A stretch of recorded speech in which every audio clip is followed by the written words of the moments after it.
श्रीराम समर्थ. नमस्कार भाविकांनो. समजा भर रात्री तुमच्या घरात काही क्रूर आणि हत्यारबंद चोर घुसले तर तुमची प्रतिक्रिया काय असेल? अर्थातच आपण घाबरून जाऊ, जीवाच्या आकांताने ओरडू किंवा स्वतःचा जीव वाचवण्याचा प्रयत्न करू.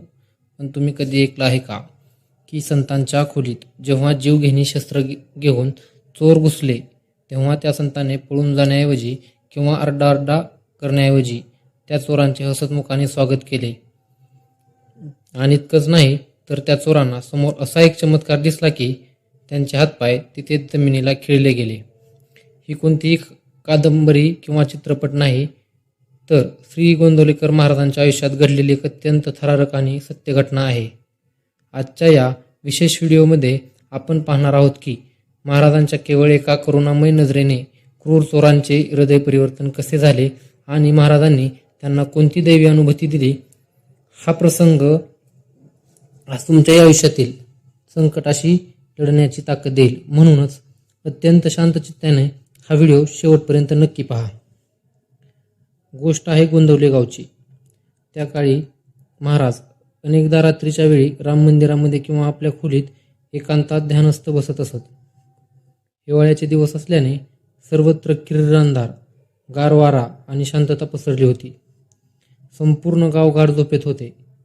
अशा मध्यरात्री गावाबाहेरील काही सराईत आणि क्रूर चोरांची नजर महाराजांच्या मठावर पडली. त्या चोरांचा एक म्होरक्या होता, ज्याचे नाव होते रामा.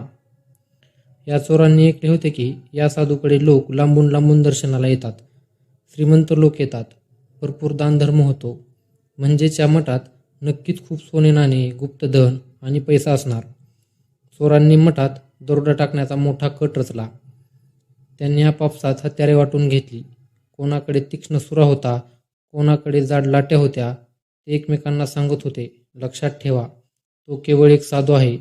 जर त्याने आवाज करायचा प्रयत्न केला तर त्याला जागच्या जागी संपवून टाका, पण पैसा मिळालाच पाहिजे. अत्यंत सावध पावलांनी श्वास रोखून हे पाचही चोर मठाच्या भिंतीवरून आत उतरले. मठाच्या आवारात आल्यावर चोरांनी इकडे तिकडे पाहिले. सर्वत्र शांतता होती. ते हळूहळू पावले टाकत महाराजांच्या मुख्य खोलीकडे सरकले. तिथे महाराज ध्यान करत बसले होते. खोलीचा दरवाजा जुना आणि लाकडी होता. चोराच्या म्होरक्याने हातातील सुरा घट्ट पकडला आणि आपल्या सहकार्याला इशारा दिला. त्याने हळूच खोलीचा दरवाजा ढकलला. लाकडाचा किर्र आवाज झाला. खोलीत एक अत्यंत लहान दिवा जळत होता. चोरांना वाटले की साधू त्यांना पाहून थरथर कापेल किंवा पाया पडेल, पण समोर जे दृश्य होते त्याने चोरांच्या काळजाचा ठोका चुकला. महाराज पलंगावर अत्यंत शांत डोळे बंद करून पद्मासनात ध्यानस्थ बसले होते. त्यांच्या चेहऱ्यावर भीतीचा किंवा चिंतेचा शेषही नव्हता. उलट दिवा अत्यंत लहान असतानाही महाराजांच्या संपूर्ण शरीराभोवती एक अद्भुत पांढरा देवी प्रकाश चोरांना चमकताना दिसला. खोलीत एक वेगळीच अलौकिक शांतता होती आणि चंदनाचा अद्भुत सुवास दरवळत होता. त्या देवी प्रकाशाचा आणि महाराजांच्या शांत चेहऱ्याचा चोरांवर असा काही मानसिक प्रभाव पडला की ज्या हातांनी त्यांनी सुरा आणि लाठ्या पकडल्या होत्या ते हात हवेत गोठून गेले. त्यांच्या अंगातून प्रचंड थरकाप सुटला. चोरांना पुढे पाऊलही टाकता येईना आणि तिथून मागे पळूनही जाता येईना. जणू काही एका अदृश्य शक्तीलाही चुंबकीय शक्तीने त्यांच्या जागच्या जागी खिळून ठेवले होते. ते तिथेच उभे राहून घामाने ओले चिंब झाले. काही क्षणांनी महाराजांनी आपले संत डोळे उघडले. समोर शस्त्रांसह उभे असलेल्या क्रूर चोरांना पाहून महाराज रागवले नाहीत. ते नेहमीप्रमाणे अत्यंत गोड वात्सल्यपूर्ण हसले आणि म्हणाले, या बाबांनो या, खूप उशीर केलात यायला.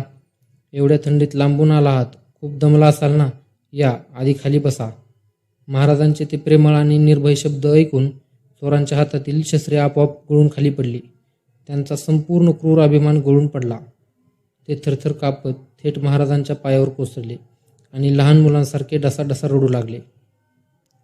चोरांचा म्होरक्या रडत म्हणाला, महाराज, आम्हाला क्षमा करा, आम्ही पापी आहोत. आम्ही तुमची संपत्ती लुटायला आलो होतो, पण तुमच्या खोलीत पाऊल ठेवताच आमची बुद्धी फिरली. आम्हाला मारू नका महाराज, आम्हाला माफ करा. महाराजांनी त्या चोरांना स्वतःच्या हाताने प्रेमाने उठवले. त्यांचे अश्रू पुसले आणि म्हणाले, अरे बाबांनो, घाबरता कशाला? या मठात ही जी काही संपत्ती आहे ती माझी नाही, ती तर माझ्या रामाची आहे. आणि रामाच्या दरबारातून रात्रीच्या वेळी आलेला अतिथी कधीही रिकाम्या हाताने जात नसतो. जर तुम्हाला पैशाची अडचण होती तर हक्काने मागायचं ना. माझ्याकडे जे काय आहे ते मी तुम्हाला आनंदाने दिले असते.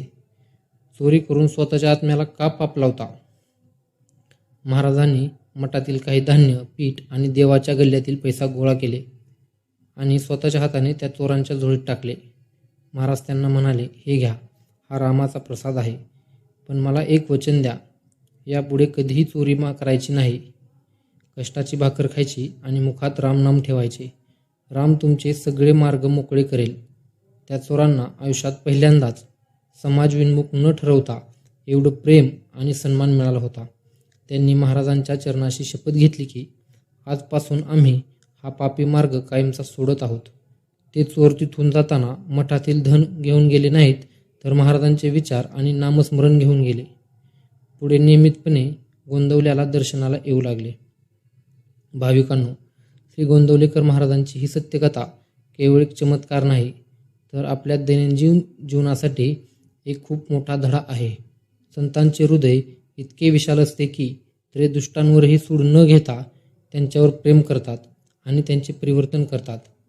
आज आपल्या आयुष्यातही अनेकदा अशी माणसे येतात जी आपल्याला त्रास देतात, आपला गैरफायदा घेतात किंवा आपल्याशी शत्रुत्व ठेवतात.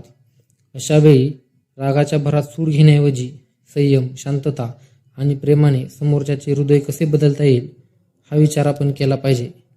कारण जगातील कोणतीही वाईट प्रवृत्ती केवळ प्रेमाने आणि भगवंताच्या नामानेच नष्ट केली जाऊ शकते. तुम्हाला महाराजांची ही चोरांना पावन करणारी कथा कशी वाटली आम्हाला कमेंट करून नक्की सांगा. व्हिडिओ आवडला असेल तर लाईक करा, तुमच्या मित्रपरिवारासोबत शेअर करा आणि आपल्या चॅनलला नक्की सबस्क्राईब करा. श्रीराम समर्थ.